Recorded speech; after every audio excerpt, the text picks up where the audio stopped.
Batman Adalet Sarayı'nda teknik personel olarak çalışıyorum. Bugün sınava geldik, üniversite sınavına geldik. Gençlerin coşkusu ortada, heyecanı ortada. İnşallah emeklerin karşılıklarını alırlar ama onları bekleyen zor bir süreç var. Sistemin her yıl değişmesi maalesef onların aleyhine oluyor. Yetişemiyorlar yani bazen kendilerinin bile haberi olmuyor. Ne kadar takip etseler bile bu zor oluyor yani.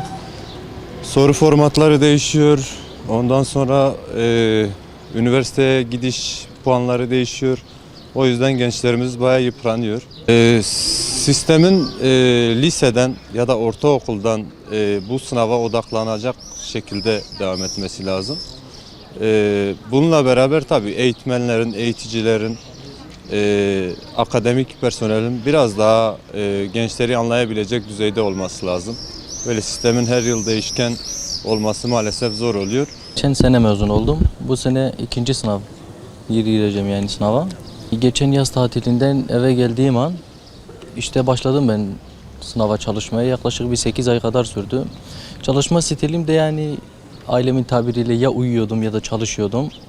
Kesinlikle yani telefon olsun ya da sosyal aktivite olsun neredeyse hepsini minimuma indirmiştim. Çalışma olarak da yani azimli bir şekilde çalışıyordum öyle yani. Tabii ki yani hayalsiz olmaz bu işte. Benim de bir hayalim var ama yani ikinci adımdaki hayali söyleyeyim, veterinerlik. Şu anlık görünen yer orası. Sınav sistemi yani ben hiçbir şekilde bu sınav sistemine nasıl diyeyim yani olumlu bir şekilde bakmıyorum. Niye yani şimdi 8 aylık bir çalışma sürecim var benim. Yani şimdi bu 2-3 saatte ne bileyim ya başıma bir şey gelseydi, ailemden biri herhangi biri hastalansaydı ya da bir kaza söz konusu olsaydı ya 8 aylık bir çalışma süreci hepsi olduğu gibi çöpe giderdi yani.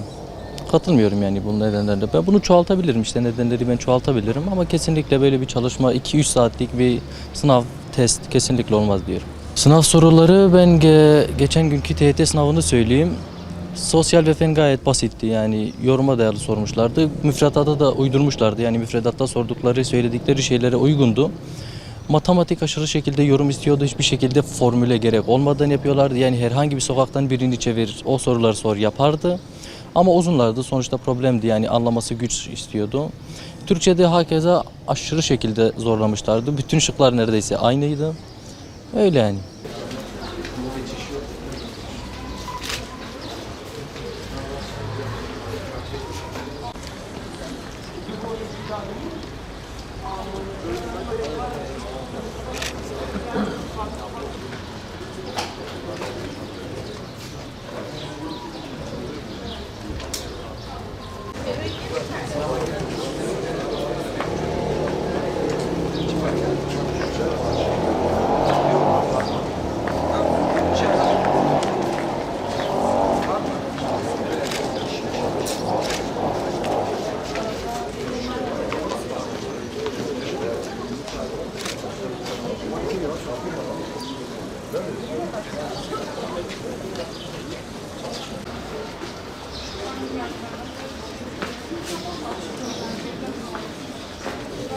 Acaba diğer kafi ders çalışıyorsunuz? Bayanlarda şey var.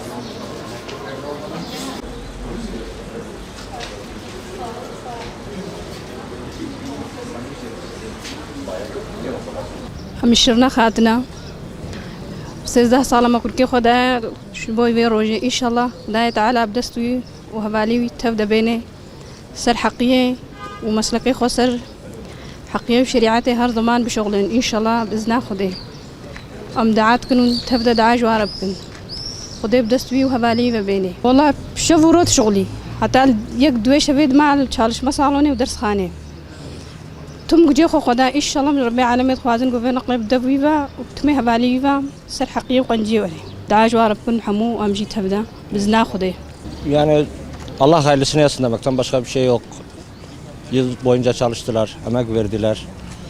Herkes okuyabilecek diye bir şey yok. Sınavdan sonra kimse çocuklarını sıkmasın, zorlamasın. Niye öyle oldu, niye böyle oldu demesinler. Onlar da ellerinden geleni yaptılar. Her şeyin hayırlısı demekten başka bir şey yok. Çocuğunuz nasıl çalıştı? Nasıl bir çalışma metodu uyguladı? Yani kendisi zaten dershaneye gidiyordu. Saat aşağı yukarı 5-5.30'a kadar.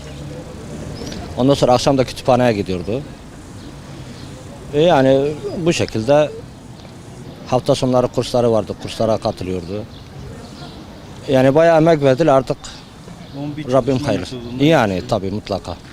Allah hayırlısını etsin artık. Yani sadece söyleyeceğim, çocuklarını zorlamasınlar. Yani hani başarısız olduysalar üstlerine fazla gitmesinler. Tekrarı da vardır. O kadar, başka söyleyecek bir şey yok. شنق شازقتیم زارکی خورم اتنا اما اتناش بو و دستک لمیشکن جای باوی تدا پیراتنا بارش Anadolu مزون بو تستک پی ونات مسالک مشان درس خانه مشان çalışma salonu ama ümitine sarjı İnşallah bölmek ihcep ki jiri çalışma modeli ne kan razan şغلي başka yani full şغلي afaş saybu وحسب كزما قافانا قلت ما شولي إذا كان خرجنا قد كربو تلفوني خداني بون هم سوسيال ميديا ينبو هاش تايفا خدابو خندني حاج طيبة صنافك 2 ساعات 3 ساعات وحياتي بليكي خدي صنافك دحا 10 ساعات نزاروك نخش كفن نزاروك بسيكولوجيك ما تكفن درومي واتشت بن يعني حياتك تبقى بعد ساعات هذا انك يسقنتيها يعني نافقة خشكة حياتك Gerekçe bize. يعني görek zaman جوار هبانا بر درسي واقر بانا الشكاية قربانا بالي ساعات هبانا بقى كل ساعة سريوتي شيء بلكي وزارة كل ساعة ياقنا كي قوم ذاكر بي بلكي حتى كيفية ساعات هذا نكي سقنتيا وزارة كي قامش كا بشاري بكلمشت كان خازن سرب كفن والقا